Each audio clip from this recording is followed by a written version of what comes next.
Саламатсыздар ма? Менің каналыма қош келдіңіздер. Мен бүгін сіздермен ас атасынан нан басу пісіру жолын көрсететін боламын. Оған қант керек, бір қасық дрожь керек, бір қасық тұз керек, жарты 500 грамдай су керек. Жылы сумен басып жатырмын. Әбден песогы мен тұзы ерігенше араластырып жатырмын.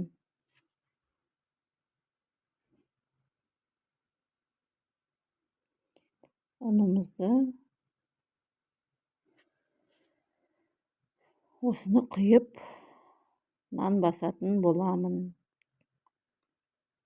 Түбінде песогы қалып қойды, қайтадан су құйып жіберемін кішкене. Сұйық май құям, жұмсақ болу үшін.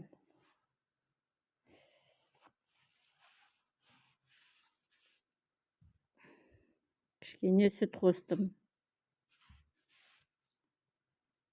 Енді осыдан нан басамын.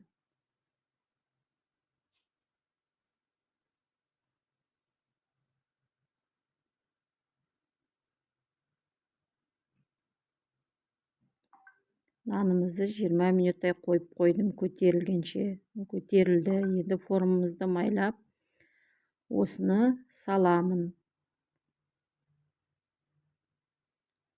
Формаға салғасында 15 минуттай көтерілгенше қоя тұрамыз. Формамен бірдей болғанша көтерілу керек. Міне формамен бірдей ол көтерілді. Осы нанымды енді газыме қойып пісіріп аламын. Газге салып жатырмын. 45 минутта піседі. Ас болсын. Рахмет баршаңызға.